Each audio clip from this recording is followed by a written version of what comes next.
Hey, ladies and gentlemen, welcome to the show. Glad to have you guys here on this. Computer's slow today. It's a Thursday. Thursday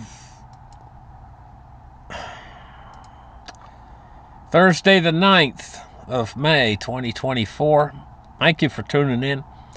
Anyway, listen, here's the thing, right? You guys ever been like at grocery shopping and stuff? And have you ever felt what it's like to have a cart that's... Well, I'll tell you, I did something yesterday. I was at Walmart, and you know, they got these big old grocery carts there. They got the really big ones. So a lot of the grocery stores now are coming out with a new smaller version cart. A lot of people take the small cart, but then they still have these great big carts. In the Walmart, they got the biggest carts ever in the Walmart. Really big shopping carts. So I grabbed one of them really big ones, right? Went back to the water section. And, you know, you get your 24 packs of bottled water. So you got 24 little waters and one big pack of bottled water. Well, I started loading those on. I put the kitty part down, you know, that holds the kitty part, and so that the cart opens up big, and I just filled her right up and heaped her, the cart. I guess I got a little bit carried away. I must have had 500 pounds of water on there. The poor old cart was just squunching, and I was having a hard time pushing her. I had to lean into her to get her to move. You ever had a cart that heavy before? Maybe I was going for the world record. I don't know. Water's heavy.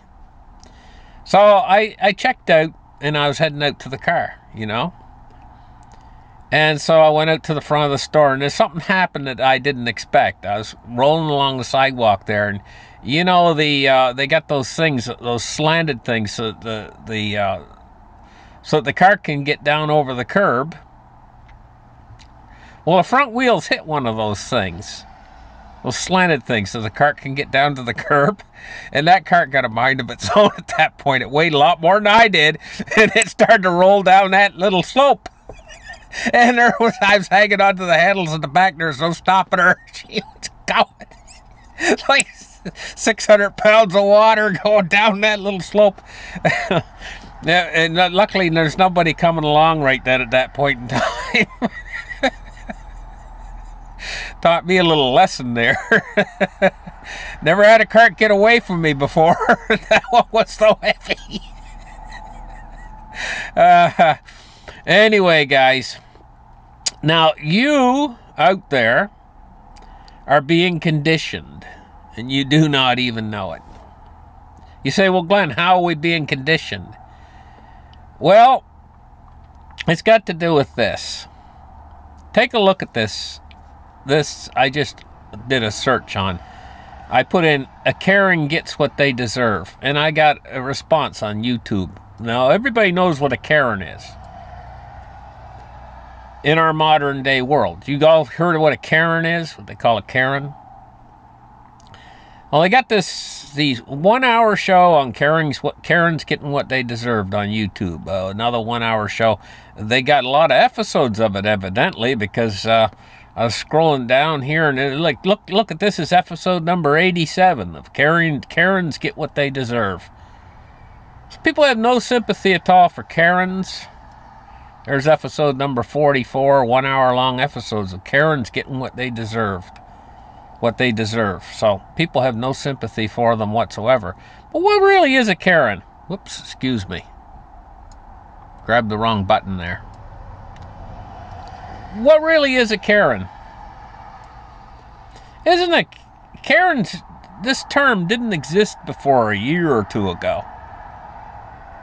Nobody knew what a Karen was. Well, what really is a Karen? Is a person that's complaining about something that they consider to be an injustice in the system. And so this conditioning is training all of us to give Karens what they deserve.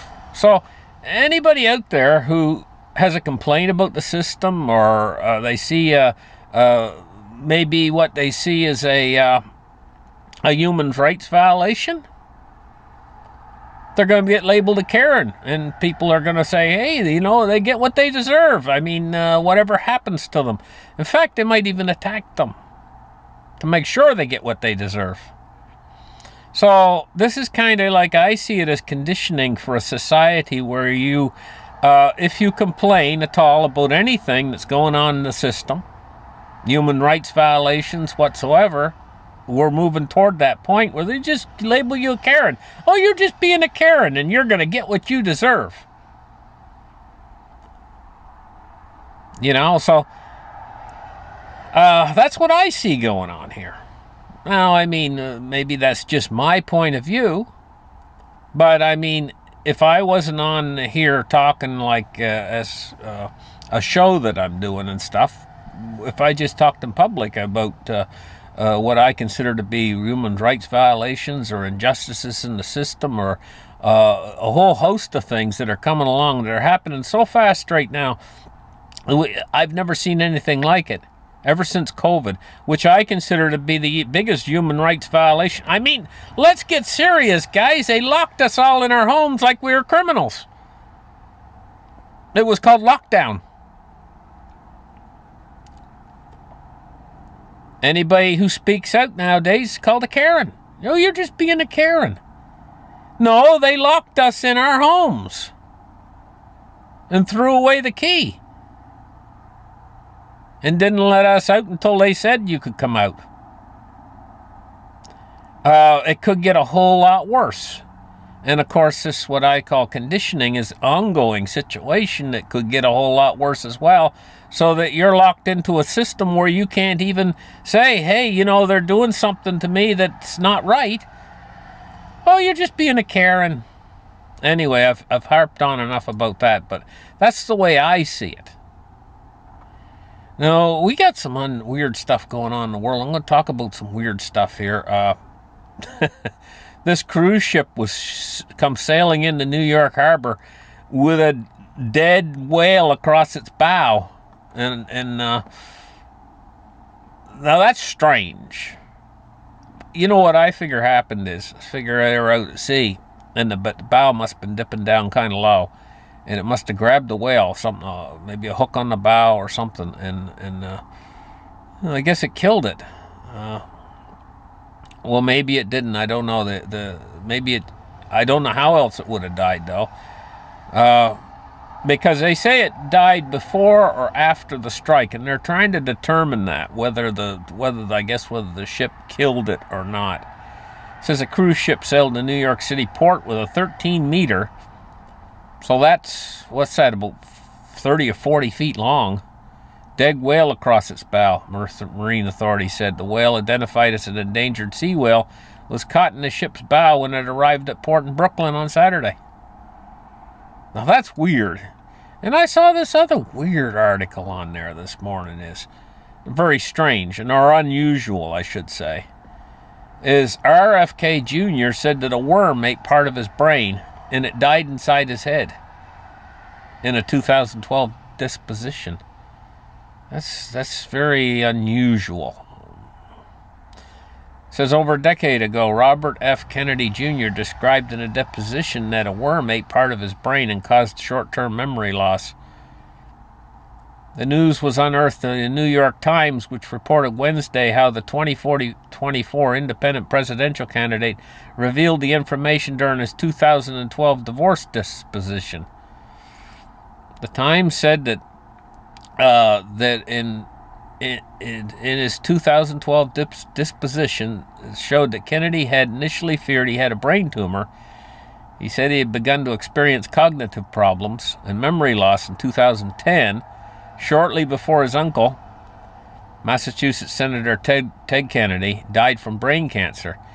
He consulted with several neurologists, some of whom had treated or consulted his late uncle before on his health, and they concluded that he had a tumor. He was scheduled for brain operation by the same surgeon who operated on his uncle.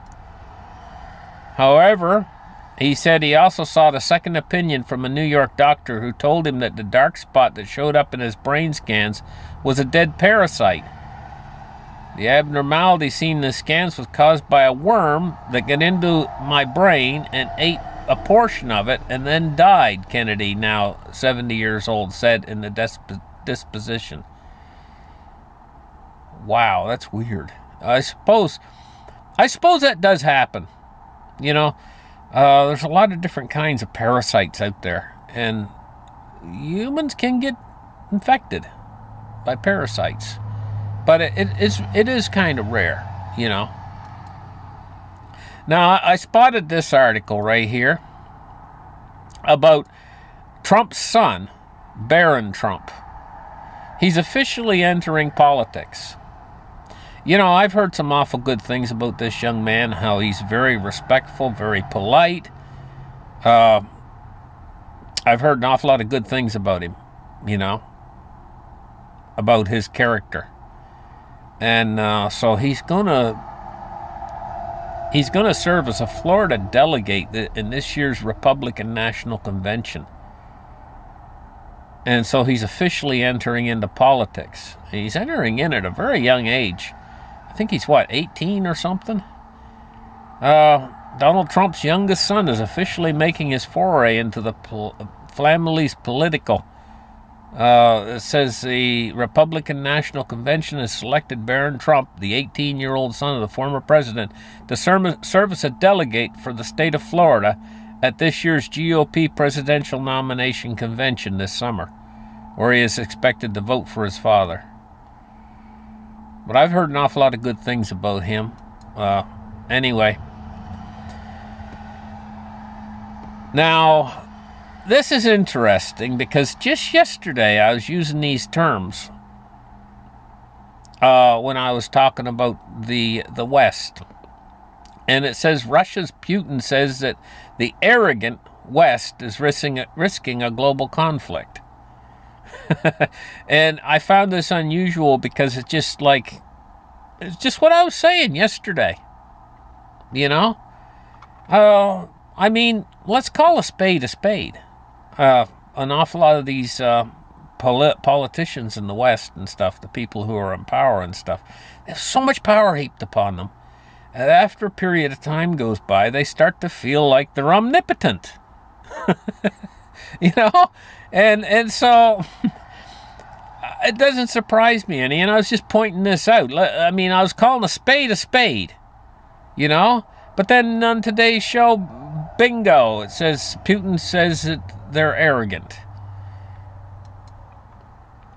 Now,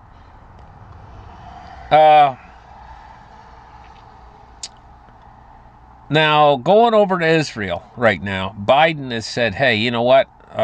We're going to cut our arms. We're going to have an arms freeze, or I guess what would be another word for that, embargo. And Israel is fuming over that, an arms freeze to Israel. There's a threat by U.S. President Joe Biden that some arms shipments will be frozen to Israel launched by a planned offensive in Rafah was met with swift denunciation from government figures in Jerusalem on Thursday, who indicated that the military would push ahead regardless. So they're going to do it anyway, whether he freezes or not, but it's really upsetting them a lot. It says the comments from Biden also sparked harsh criticism against Prime Minister Benjamin Netanyahu by chief opposition rivals within the country, who claimed, quote-unquote, failed management of ties with Washington. So there's a bit of a furor going on over here, a bit of a argument going on over these arms freeze or an arms embargo, you know. Now today, we are seeing the silver price shoot up 80 cents, which is a pretty big day for silver. 2.91% to the upside at 28.08 for silver. And I told you guys a few days ago that I think silver set a new bottom now. I don't think we're going to see it go under $25 any longer. I think that's it. In fact, I think if you get it for 25 or 26, you're going to be doing awfully well. In fact, it could actually, because of things that are happening in places like China and the Shanghai Gold Exchange. I'm keeping my eye on all the stuff that's going on for you guys. And I kind of know the situation here. And I tend to think that we could even set a higher low. And, you know, I mean, we're on the precipice right now of entering into a gold and silver bull market that could last for years and could be unprecedented in human history. Because when the American dollar fails, not if, but when the American dollar fails,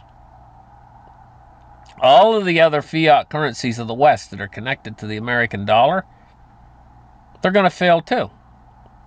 We've never had a hyperinflation before where they didn't have anything else to reach out to. They've always had a currency to reach out to. In other words, okay, they have a hyperinflation, say in Argentina, okay, or in Brazil, or any other of these countries and stuff. They'll reach out to the U.S. dollar to use instead of their local currency.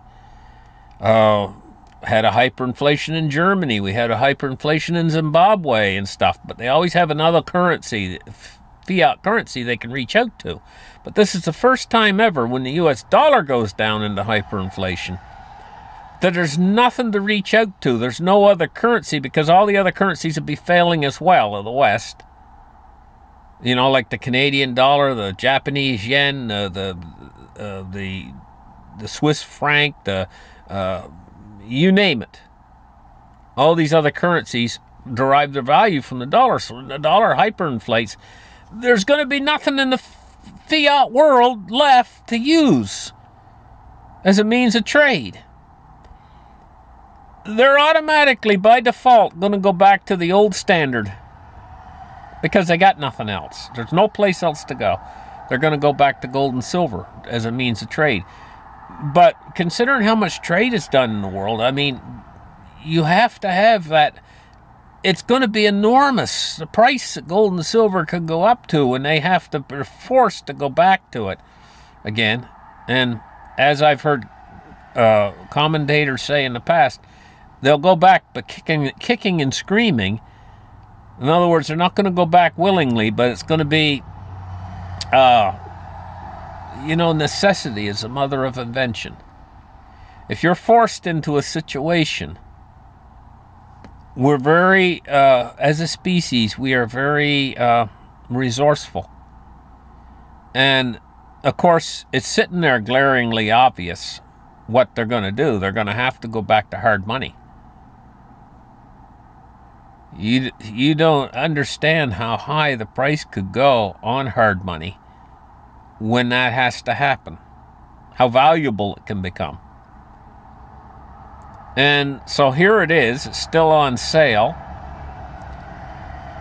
You just guys got to wait for it, and you're going to be amazed in the end. In the end of this game, when it all boils down and all these fights all blow themselves out, the fights between left and right, the fights between east and west, when they all blow themselves out in the end, it's going to be just like the story of that furnace I told you when I threw the hammerhead inside the furnace. The stove was all full of wood. And I threw that in the middle of all that wood. And if I reached straight back in and said, I got to find that, I'd never found it. But I found it easy the next morning because all that wood burned away. And it was just left the hammerhead. And that's what's going to happen to gold and silver. All of this fiat money out there, it's all confusing. It's just so much of it floating around the system created from all this debt. When all that extinguishes itself and all just burns up, it's going to reveal the gold and silver in the system as being the fundamental behind the entire system. It's going to take its place again in the world's monetary system. And they don't have a choice on this. All their fiat is going to end in an inglorious, it's just going to burn. It's going to become worthless, all of it, in the end. And we're heading toward that day. It's on an exponential function, so the tail end of this thing, I mean, we might be just like, they do this analogy of a football stadium with a magic drop of water down in the bottom of the of the football. You ever been up in a football stadium? You're way up high, looking down at the field, way down there, and like a 40,000 foot people can sit in the stadium. You're in an enormous stadium. You get this magic drop of water on the floor of the stadium that's doubling like every 30 seconds. It's doubling. So it's going from 2 to 4, to 4 to 8, 8 to 16, 16 to 32, 32 to 64. The water's down there doubling. And you're way up in the bleachers up there. But they got you tied up to the seat. You can't move. So, how long you got?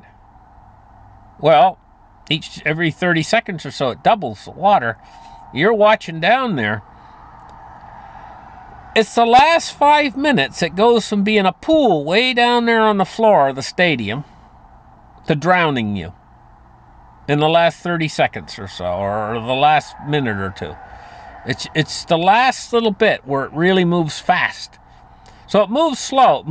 It seems like it's not even doing it. It's moving so slow at first, but it's like watching grass grow. But then the final little bit, boom, it's almost like an explosion. And that's where we are in this financial situation right here. They've kicked the can down the road, basically hidden this thing. But they haven't stopped it. Behind the scenes, it's still performing this exponential function. And it's the final part that goes really quick. And we don't know where we are toward that final hockey stick moment where basically the financial system is going to blow up. And this is math. This is not just me sitting here saying, oh, this is going to blah, blah, blah. This is math, so it has to happen. The only question mark is when. When is it all going to unfold? And I think an awful lot of this has to do with the reasons why we're seeing the trouble break out in the World War and stuff, is because we're on this hockey stick end of this exponential function of the financial system itself. Moving on to gold today is at 23.34. It's up 26.50. Now, taking a look at crypto today, 61,687. So crypto has lost a little bit since yesterday. This went back down a little bit. It shed over $1,000. Ethereum is 3,006. And XRP is 51.4 cents. XRP is pretty stable in price at around 50 cents. The S&P 500 is 5,205 today. It's up 19 points. And now we're going to take a look at the Dow Jones Industrial Average, which is up 180 points on the day at 39,236. It's getting up near its all-time high again. It's starting to creep back up there again. Taking a look at crude oil. If I can get this mouse to work. I got to get a new mouse. Crude oil is at 79.54. It's up 55 cents on the day, or 0.70%, or 0.7%. 79.54 for crude. Now bonds today, we're looking at falling yields, except for the very long end, but there's not much movement. It's we're looking at 4.48 in a 10-year. How'd that do that? 4.48 on the 10-year, and it's fell 0.2 basis point.